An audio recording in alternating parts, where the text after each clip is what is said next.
स्वागत है उस जगह पर जहां अंधेरा सिर्फ सन्नाटा नहीं बल्कि अनजानी परछाइयों का घर है, जहां हर आवाज डर को और गहरा कर देती है। यही है अनजानी आवाज।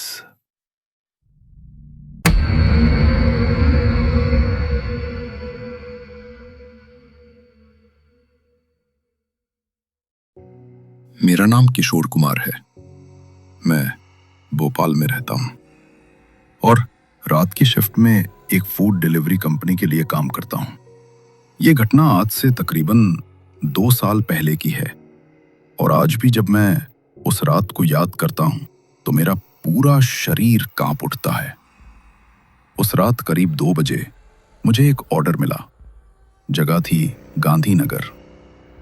मैंने सोचा चलो जल्दी जल्दी ऑर्डर पूरा करके घर चला जाऊंगा, लेकिन उस कस्टमर ने मैसेज में एक अजीब सी बात लिखी थी। किशोर, पास वाले रास्ते से मत आना, दूसरे वाले लंबे रास्ते से आना। पहले तो मुझे बड़ा अजीब लगा। पास वाला रास्ता तो आसान था और उसी से जाने पर जल्दी डिलीवरी हो जाती, लेकिन फिर मन में ख्याल आया कहीं लेट हुआ तो कस्टमर ऑर्डर कैंसिल ना कर दे। मैंने सोचा चलो वही रास्ता पकड़ लेता हूं। जैसे ही मैंने बाइक उस सुनसान रास्ते पर मोड़ी, मेरे दिल की धड़कन थोड़ी तेज हो गई। चारों तरफ घना अंधेरा, न कोई घर, न कोई गाड़ी, न ही कोई आदमी। बस पेड़ों की टहनियां हवा से हिल रही थीं और बीच बीच में कुत्तों की दूर से आती भौंक सुनाई देती थी। मैंने खुद को दिलासा दिया, किशोर, बेवकूफ मत बन, ये सब तेरे वहम हैं। लेकिन तभी थोड़ी दूरी पर सड़क किनारे एक बुजुर्ग आदमी दिखाई दिया। वो झुकी हुई कमर के साथ धीरे धीरे चल रहा था। उस वीरान रास्ते पर उस बूढ़े को देखकर मेरी रूह कांप गई। मन में सवाल उठा, यहां तो कोई आता जाता ही नहीं। ये बुजुर्ग आदमी इस वक्त यहां क्या कर रहा है? जैसे ही मैं उसके पास से निकलने वाला था, उसने अपना हाथ उठाकर मुझे रुकने का इशारा किया। मेरे मन ने कहा, उसे अनदेखा करके निकल जा, लेकिन उसका झुका हुआ बदन और थका हुआ अंदाज देखकर मुझे उस पर तरस आ गया। मैंने बाइक रोक दी और कहा, बाबा, कहां जाना है? बैठ जाइए, मैं छोड़ देता हूं। वो धीरे से बोला, बेटा, थोड़ी दूर तक जाना है, मुझे उतार देना। मैंने हामी भर दी, लेकिन जैसे ही वो मेरी बाइक पर बैठा, मेरी आंखें फटी रह गईं। पहली बात, उसकी कमर जो पहले झुकी हुई थी अब अचानक सीधी हो गई थी।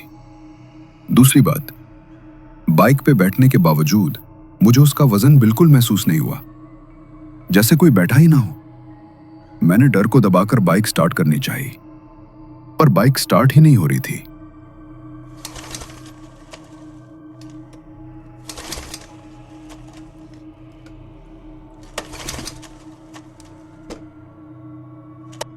कितनी भी कोशिश करता, किक मारता, सेल्फ दबाता, पर कोई असर नहीं। मैंने बाबा से कहा, बाबा, जरा उतर जाइए, शायद बाइक स्टार्ट हो जाए। वो धीरे से मुस्कुराते हुए बोला, क्यों बेटा, बाइक क्यों नहीं चल रही? पता है? उसकी बात सुनकर मेरी रीढ़ में ठंडक दौड़ गई। ऐसा लगा जैसे उसे पहले से सब पता हो। मैं कुछ बोला ही नहीं, तभी उसने कहा, कोई बात नहीं, मैं उतर जाता हूं। वो उतरा और मैं बाइक स्टार्ट करने लगा। इस बार बाइक चालू हो गई। मैंने चैन की सांस ली और बोला, बाबा, बैठ जाइए। वो फिर बैठ गया और इस बार भी कोई वजन महसूस नहीं हुआ। मैं बाइक चलाते हुए सोच ही रहा था कि यह सब कुछ गड़बड़ है। तभी मैंने मोबाइल देखा। स्क्रीन पर 7-8 मिस्ड कॉल्स थे, उसी कस्टमर के। मैंने कॉल बैक करने की कोशिश की, पर कॉल लग ही नहीं रही थी। फिर अचानक उसके 2 मैसेज आए।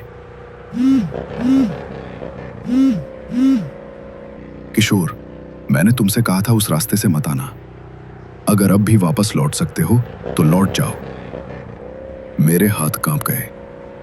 मैं समझ चुका था कि यहां सब कुछ ठीक नहीं है। इसी दौरान बाइक फिर से झटके खाने लगी और बंद हो गई। मैंने बाबा से कहा, बाबा जरा उतर जाइए, बाइक बंद हो गई है। वो मुस्कुराया, लेकिन इस बार उसकी आंखें असामान्य रूप से बड़ी हो चुकी थीं। चेहरे पर ऐसी घृणित मुस्कान थी कि दिल धड़कना भूल जाए। वो बोला, लगता है बेटा आज तुम यहां से जाओगे ही नहीं। मेरा दिल दहल गया।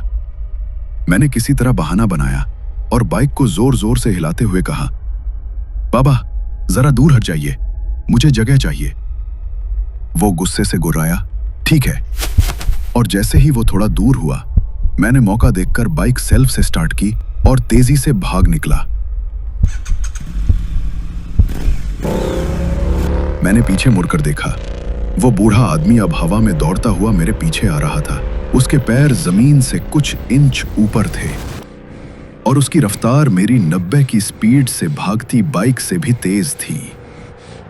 उसका चेहरा अब इंसान जैसा नहीं रहा। आंखें लाल, मुंह खुला हुआ और नुकीले दांत जैसे किसी जानवर के हों। वो चिल्लाया, तुझे क्या लगा तू बच जाएगा? मेरा खून सूख गया। मैं जान लगाकर बाइक भगाने लगा, लेकिन अचानक वो बूढ़ा आदमी गायब हो गया।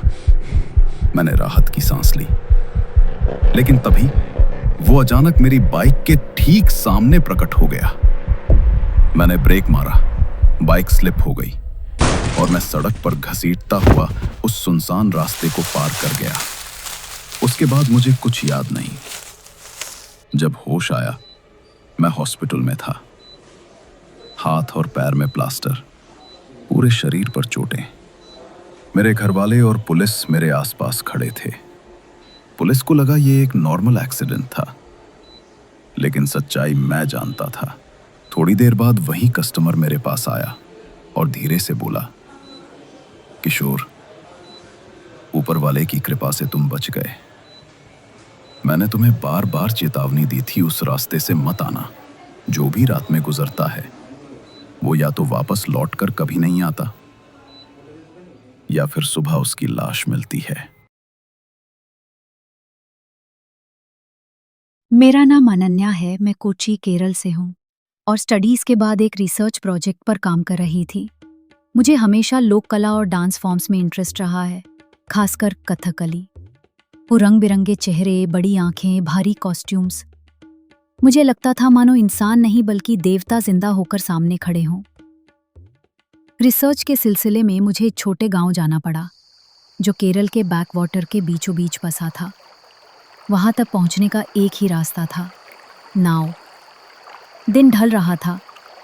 सूरज धीरे धीरे नारंगी होते हुए पानी में डूब रहा था। हवा में नमक और गीली मिट्टी की गंध थी। मेरे पास सिर्फ मेरा बैग और एक छोटी डायरी थी। नाव चलाने वाला आदमी चुपचाप चप्पू चला रहा था। बैक वाटर की नहरें चारों तरफ फैली थीं। किनारे किनारे नारियल के पेड़, बीच बीच में पुराने लकड़ी के घर। मैंने उससे पूछा, यहाँ कभी कोई कथकली परफॉर्मेंस होता है?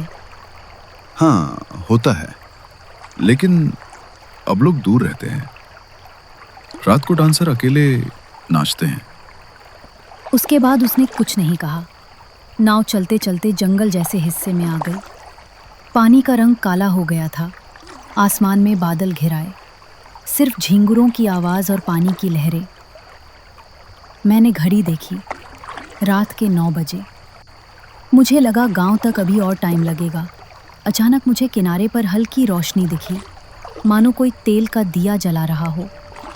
मैंने नाव वाले से पूछा, वो कौन है? वो घबराकर बोला, मत देखो मैडम, आंखें नीचे रखो। लेकिन मैं रुक ना सकी। मैंने देखा, किनारे पर एक आदमी खड़ा था। उसके चेहरे पर कथकली का हरा मेकअप, बड़ी लाल आंखें, माथे पर सफ़ेद ताज सा मुकुट। लेकिन वो अकेला था, कोई ऑडियंस नहीं, और वो सीधे मेरी तरफ देख रहा था।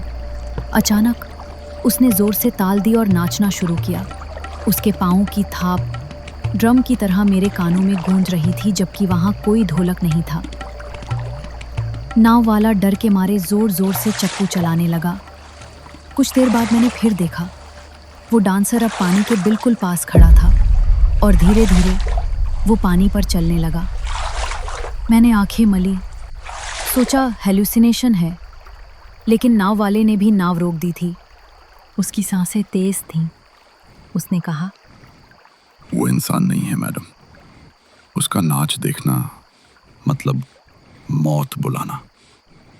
आखिरकार हम गांव पहुंचे। गांव वालों ने मुझे एक पुरानी हवेली में रुकने का इंतजाम कराया। वो हवेली पहले एक कथकली डांसर की थी, ऐसा मुझे बताया गया। कमरे की दीवारों पर डांसरों की पेंटिंग्स थीं, लेकिन सबकी आंखें मुझे घूर रही थीं। रात को 2 बजे मुझे ढोलक की आवाज आई, धीमी मगर लगातार। मैं खिड़की की तरफ गई।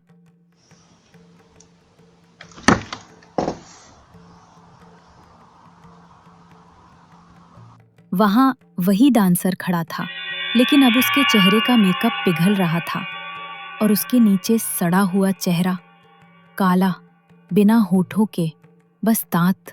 मैं पीछे हटी, लेकिन तभी मेरे कमरे की लाइट बंद हो गई।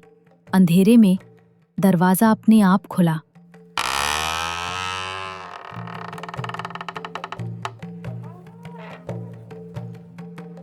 ढोलक की आवाज पास आने लगी और अचानक वो डांसर मेरे कमरे के बिल्कुल बीचों बीच खड़ा था।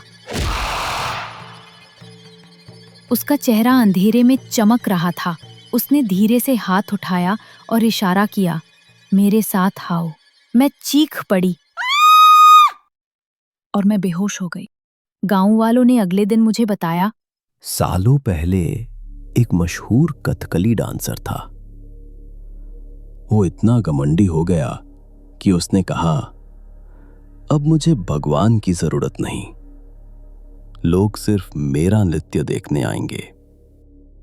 गांव वालों ने उसे मंदिर में परफॉर्म करने से रोका, लेकिन उसने जबरदस्ती रात को अकेले नाच शुरू किया और नाचते नाचते अचानक उसकी मौत हो गई। तब से उसकी आत्मा अकेले बैकवाटर में नाचती रहती है।